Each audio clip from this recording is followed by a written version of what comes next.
வணக்கம். பாண்டியன் ஸ்டோர் சீரியல்ல கோமதியோட பசங்க 3 பேரும் அவங்க தம்பியும் 4 பசங்களும் நின்று பேசிக்கிட்டு இருக்காங்க. தம்பி வேலைக்கு போகிறது அவங்களுக்கு பிடிக்கல, உனக்கு கஷ்டமா இல்லையடா, நீ பணம் வேணும்னா எங்ககிட்ட கேட்டிருக்கலாமே, நீ டிரைவிங்லாம் போயிருக்க, எனக்கு கஷ்டமாக இருக்குதுன்ட்டு.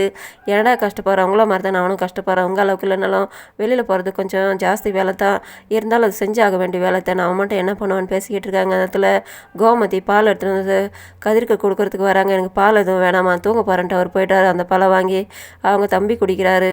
பொழுது ஒடிஞ்சு பாண்டியன் வந்துட்டு வீட்டில் இருக்கிறவங்க எல்லாருமே கூப்பிட்டு சொல்கிறாரு, தங்கமயில சரவணனுக்கு பிடிச்சி போச்சு, அதனால் அந்த பொண்ணு பிடிச்சிச்சுன்றதுனால கல்யாணத்தை பற்றி பேசி முடிச்சிடலாமா, அம்மா சொல்லிட்டு இருந்தால பூ போட்டு பார்த்து தான் அதை பற்றி பேசணுன்ட்டு நானும் போய் பூ போட்டு பார்த்துட்டு வந்தேன், உத்தரவு கிடச்சிச்சு, அதனால் அந்த பொண்ணை பேசி முடிச்சிடலாமான்ட்டு கேட்குறாங்க. அந்த நேரத்தில் வீட்டில் இருக்கிறவங்களாம் சொல்கிறாங்க, அண்ணியை நாங்கள் பார்க்கலான்ட்டு.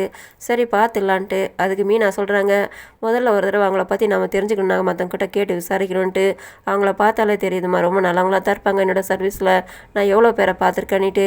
இருந்தாலும் ஒரு தடவை கேட்டு தெரிஞ்சுக்கிது நல்லது தானே, சொல்லும் போது நம்ம போய்ட்டு விசாரிச்சா கூட அவங்கள பற்றி நல்ல விதமாக தான் சொல்லுவாங்க, அவங்களாம் எவ்வளோ நல்லவங்களா இருக்காங்க, பார்க்கும்போது தெரியுதம்மான்ட்டு சொல்கிறாரு.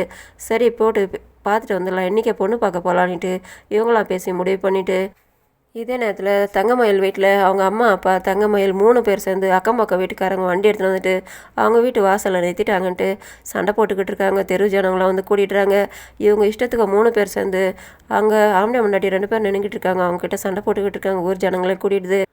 இவங்க சொல்கிறாங்க, இந்த இடத்துல எதுக்காக வண்டி எடுத்து வந்து விட்டீங்க, நான் சும்மா இருக்க மாட்டேன் அப்படி இப்படின்ட்டு அவங்க ரவுடிங் மாதிரி கத்துறாங்க.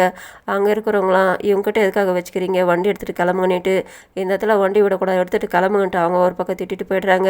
இவங்க இந்த மாதிரி ரொம்ப பஜாரி மாதிரி கத்துவாங்க. இவங்ககிட்ட போய்ட்டு வண்டி எடுத்து வந்து தெரியாமல் விட்டுட்டிங்களே, நீங்கள் புது ஆளுங்க, இவங்ககிட்ட யாரும் அக்கம் பக்கம் இருக்க மாட்டாங்க, அதனால தான் இங்கே இருக்கிறவங்களாம் காலி பண்ணிட்டு போயிட்டாங்க, சீக்கிரமாக வண்டி எடுத்துருங்க, திரும்ப சண்டை போட போகிறாங்கன்ட்டு அவங்க வந்து கூடி இருந்தவங்களாம் சொல்லிட்டு போகிறாங்க.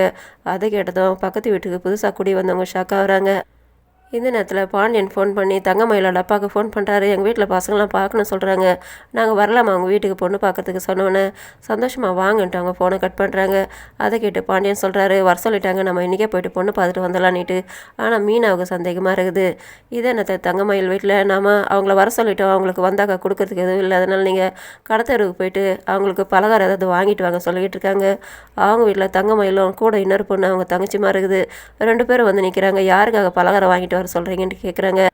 நம்ம போயிட்டு பார்த்துட்டு வந்தோமே சரவணன் வீட்டில், அவங்க அப்பா தான் ஃபோன் பண்ணியிருந்தாரு, அவங்களாம் வராங்களாம் பொண்ணு பார்க்குறதுக்காக அப்படின்ட்டு அவங்க அம்மா சொல்கிறாங்க. அதை கேட்டதும் தங்கமயில் ஷாக் ஆகுறாங்க. இதோட முடியுது. நன்றி, வணக்கம்.